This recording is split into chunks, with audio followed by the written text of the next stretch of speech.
যে একজন জীবন্ত মানুষের যে অধিকার রয়েছে সেই অধিকারকে খর্ব করা এবং সেই অধিকার না দেওয়াটাই হলো ফ্যাসিবাদ।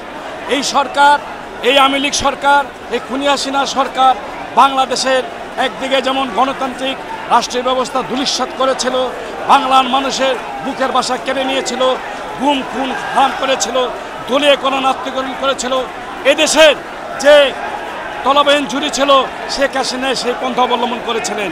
সেখান থেকে উত্তরণের জন্য তারেক জিয়ার নেতৃত্বে এবং আমাদের যে নগরে যে নেতা রয়েছেন, আমাদের রফিকুল আলম মজনু ভাই দক্ষিণের এবং তানভীর আহমেদ রবিন আঙ্কেলের দিক নির্দেশনায় আজকে আমরা এই যে সুষ্ঠু পরিবেশ পেয়েছি এবং নির্বিঘ্নে আজকে আমাদের নেতার মাজারে জিয়ারত করতে আসতে পেরেছি, স্মরণ করতে পেরেছি, এজন্য আমরা গর্বিত, আনন্দিত। আজকে আমরা শান্তি এবং সুস্থতে ঘুমাতে পারি, এইটা হলো আমাদের সবচেয়ে বড় পাওয়া।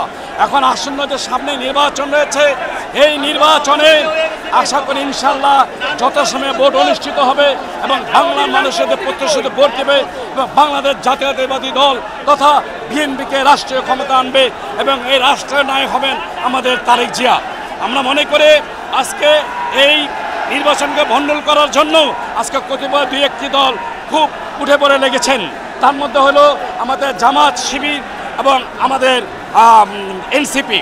জামাতের দ্বারাই পরিচালিত হয় এনসিপি, এটা আমার কাছে প্রতীয়মান হয়েছে।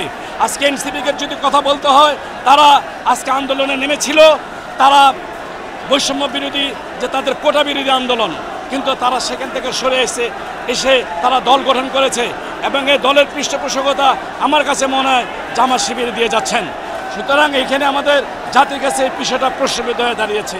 জনগণের আকাঙ্ক্ষিত যে আগামীতে ভোট দেওয়া হবে এবং একজন নাগরিক হিসাবে প্রথম দায়িত্ব হলো ভোট দেওয়া।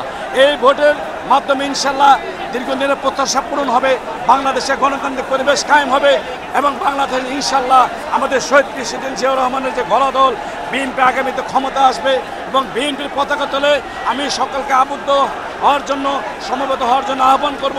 ওই সকল ব্যক্তিদের যারা চাঁদাবাজ করেন না, যারা ধান্দাবাজ করেন না, যারা ফিকিরবাজ করেন না, যারা প্রভাব খাটান না, যারা অসদাচরণ করেন না, যাদের মধ্যে দেশপ্রেম রয়েছে, যাদের মধ্যে সামাজিক সাংগঠনিক অভিজ্ঞতা রয়েছে এবং সমাজে যাদের যে অবস্থান ভালো রয়েছে, যাদের ভোট চাইতে গেলে যাদের মুখমণ্ডল দেখে যেন তাদের ভোটটা দেয়।